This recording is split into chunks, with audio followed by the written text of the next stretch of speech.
आइए सेशन में बात करते हैं कि ऑर्गेनिक और पेड रीच में क्या फ़र्क है। ऑर्गेनिक रीच जैसे मैं पहले भी अर्ज़ कर चुका हूँ कि इसको नेचुरल रीच का नाम देते हैं। पेड रीच वो रीच होती है जिसके अंदर आप पैसे खर्च कर रहे होते हैं लोगों तक पहुँचने के लिए। यानी आपने एक कैमरे की पिक्चर पोस्ट की जो आपने नया-नया खरीदा है। आपके 10 दोस्त हैं आपके फेसबुक अकाउंट के अंदर। उन 10 दोस्तों तक आपकी पोस्ट जो है वो ऑर्गेनिकली पहुँचेगी। अगर उन 10 दोस्तों में से किसी एक ने उस पोस्ट को शेयर किया अपने वॉल पे या अपने न्यूज़ फीड पे, तो उसके जो आगे दोस्त हैं उन तक भी वो पोस्ट पहुंच जाएगी ऑर्गेनिकली।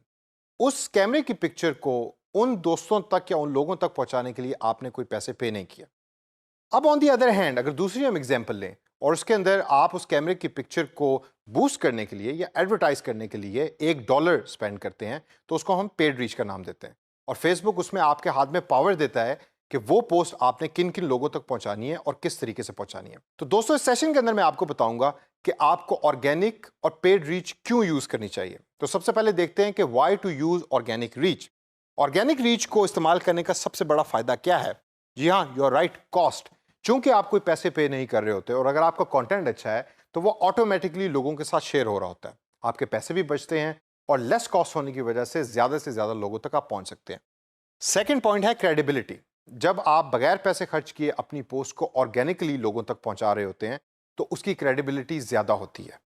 पेड रीच का मतलब है पेड इश्तिहार। एट टाइम्स लोग जो पेड इश्तिहार होते हैं उसकी क्रेडिबिलिटी पे क्वेश्चन मार्क लगते हैं, लेकिन जो ऑर्गेनिक रीच होती है उसके अंदर क्रेडिबिलिटी एक बड़ा स्ट्रॉन्ग और इंपॉर्टेंट पॉइंट है। तीसरे नंबर पे हमारे पास आता है इन्वॉल्वमेंट। आपने जो पोस्ट अपने पेज के ऊपर की और जिन लोगों ने उसको आगे शेयर किया उसके अंदर उनकी इन्वॉल्वमेंट का बहुत बड़ा हाथ है।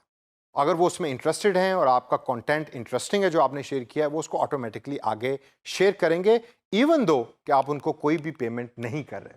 अब आगे चल के देखते हैं कि पेड रीच को आपको कब और क्यों यूज करना चाहिए। सबसे बड़ी वजह पेड रीच को यूज करने की है कि इट इज फास्ट। आपने अगर 50,000 लोगों तक जल्दी पहुंचना है एक हफ्ते के अंदर या एक दिन के अंदर, तो आप फेसबुक की एडवर्टाइजमेंट को यूज करें, पे करें और फेसबुक आपकी मदद करेगा उन 50,000 लोगों तक पहुंचने की। तो पहला जो इंपॉर्टेंट पॉइंट है कि आपको पेड रीच कब यूज करनी है, जब आपको ज्यादा से ज्यादा लोगों तक पहुंचना है कम टाइम के अंदर। दूसरा हमारे पास पॉइंट है टारगेटेड। फेसबुक आपको बड़ा पावरफुल टूल देता है टारगेट करने का। आप एग्जैक्टली सेलेक्ट कर सकते हैं कि मेरी ये पोस्ट कितने से कितने उम्र तक के लोगों तक पहुंचे, वो मेल हो या फीमेल, या वो किस लोकेशन में एग्जिस्ट करते हैं या रहते हैं। वो सारी की सारी पावर फेसबुक आपको देता है। तो जब आप पे करते हैं तो ये पावर आपके पास होती है और आप टारगेटेड तरीके से अपनी एड्स लोगों तक पहुंचा सकते हैं। और दोस्तों तीसरे नंबर पे हमारे पास है मेजरेबिलिटी या मेजरेबल।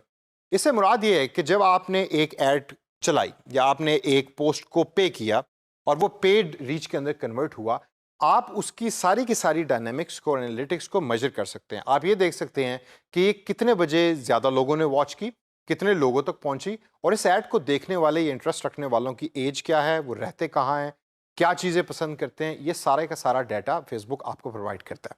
तो दोस्तों इस सेशन के अंदर हमने बात की कि ऑर्गेनिक और पेड रीच क्या है और उसको कब यूज़ करना चाहिए। इस सेशन को एक एग्जाम्पल बनाकर इन द फ्यूचर जितनी भी आपके पास जॉब्स आएँ उसके अंदर यूज़ करें और इस नॉलेज को अप्लाई करें।